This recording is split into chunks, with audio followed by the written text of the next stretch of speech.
dakuin natin yung kay dating Pangulong Duterte, mga bossing. Ano ba unang gusto nyo? Si Mato-Bato? O eto, si Mato-Bato muna. Ayan. Ay, hindi si Mato-Bato. Eto. O. Nung isang araw ho, mga kababayan, na i-vlog natin na nakalabas na ng Pilipinas si Mato-Bato. Ano? Wala na sa Pilipinas si Mato-Bato. Nakapangginaw na nga ho mga bossing. No? O eto. Sabi ni Attorney Leila de Lima, mga kababayan, si Mr. Las Cañas pala ay nakuha na ng ICC. Naku po, Lord. Iyari. Madaming ikakanta yun doon. He was given a limited immunity. Si Mr. Mato-Bato, ang alam ko, na-access na rin siya o natagpuan o nakuha na o nakausap na din siya ng ICC. Kaya pala yung nakita natin doon sa litrato, mga bossing, ibang-iba na yung itsura ni Mato-Bato. At wala na yung ka-stress-stress sa mukha. Ano? At wala na sa ating bansa. Baka patungo na ho talaga sa International Criminal Court. Sabi dito, and that's why kailangan na niyang umalis. Wala na nga para papunta na sa ICC. And that's why kailangan na niyang umalis para mas maging easier yung magiging access ng ICC sa kanya. Malamang sa alamang ho ito kung paano nakalabas si Mato-Bato, ang ICC ho ang tumulong. Ano, di ba? Mark Francis Alcantara? Sabi ni Erwin Ragas, nakita na natin mga yan lahat ng may sala, na may drama. Ano yan? Na tumaas ang dugo, nahihilo, masakit ang likod. Anyway, na-access na si Mato-Bato, kaya kailangan ng lumabas ng bansa, no? Para mas maging madali ang pakikipag-ugnayan. Sabi dito, ICC bet both already and tinanggap na. Sa mga nagsasabi ng mga DDS, no? Mark, ang tagal naman niyang sinasabi mong ICC hanggang ngayon wala pa. Naiinip kasi kayo no? Tingnan nyo, yung kay Kibuloy din, nainip kayo. Sabi nyo, hindi mahuhuli si Kibuloy. Pinagtatawanan nyo yung pambansang kapulisan natin. Kasi sabi nyo, mahina at hindi mahuli-huli si Kibuloy. Ano ang naging ending? O ayun, nasa oblo si Kibuloy. O eto, mas pinagtitibay at mas talagang sinisigurado na kumpleto, dokumento, rekado, no, ebidensya ang International Criminal Court. Kasama yung mga talagang tao na utusan ng dating Pangulong Duterte, mga kababayan. Yan ang mas magdidiin ho sa kanila. Kaya nga sabi natin siguro si Bato de la Rosa, kapag katapos ng eleksyon at naramdaman niya na walang patutunguhan ang kanyang kandidatura, dahil ngayon nasa pang-15 na si Bato, baka ang susunod na gawin niyan, yung sinasabi niyang magtatanim siya ng kamote sa Davao. Or baka po magtago sa kamotehan.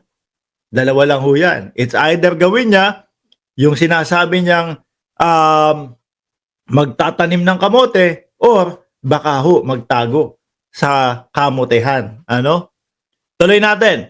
ICC beat both already and tinanggap na. Both of them are now under the protective custody of ICC. Yung nakita ho nating litrato ni Mato-Bato, mga bossing, papunta na pala talaga sa ICC. So sa madaling salita ho, mga kababayan, no? Tuloy-tuloy ang ginagawang pagkilos ng International Criminal Court para po doon sa mga taong umabuso sa karapatang pantao, mga bossing. Importante silang witnesses para sa kanila. Aroy ko po. Ay nako. Ang hirap maging DDS, ano? Hindi mo na alam. Kada umaga, sasakit ang ulo mo doon sa mga balitang maririnig mo. Maririnig mo doon. Biruin mo, bagong taon. No? Bagong taon. masaya yung bagong taon ng DDS. Biglang nagbasa ng cellphone niya. Mato-bato, papunta na sa ICC. Ano ba naman to? Ito ba yung sasalubong sa bagong taon ko? Sira ang bagong taon. O, nandiyan na si Erwin Ragas.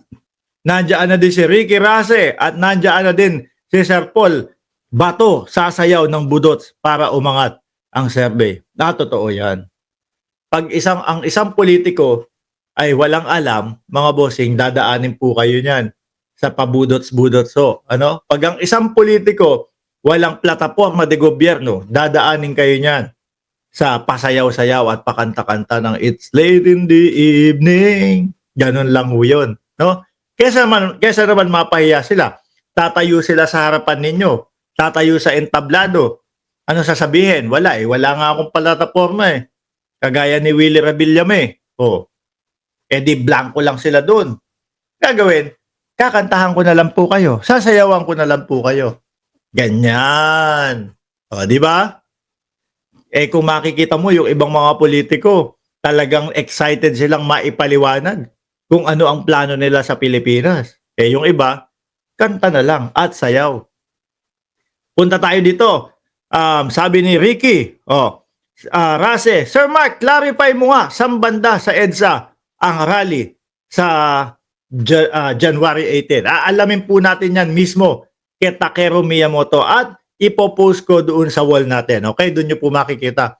Ito nga, mga kababayan, since napag-usapan na din natin ang ICC, International Criminal Court, at syempre kapag ka ICC ang pinag-usapan, mga international crime at mga international criminals ang kasama dyan, mga bossing. Ngayon, si Secretary of Justice, Boying Remulla, mga kababayan, may banta po dito, ha? Sabi dito, ayan, naka-highlight, PH is no haven for international criminals. Ako ho, sa umpisa pa lang, mga kababayan, alam kong pinupunto niya dyan yung mga checkwa, yung mga in-check, yung mga nandoon sa Pogo, etc., etc. Pero pagka sinabi mo na mga international criminals, pasok po dyan, mga bossing, sila dating Pangulong Duterte. Ano ho? Kaya nga, ang simple-simple, ano yung gustong mag-serve ng warrant para sa kanila? ICC. Ano? Ano yung mga kaso nila? Pang-international. Lahat, mga kababayan. Ano? So, ang nakikita ko dito,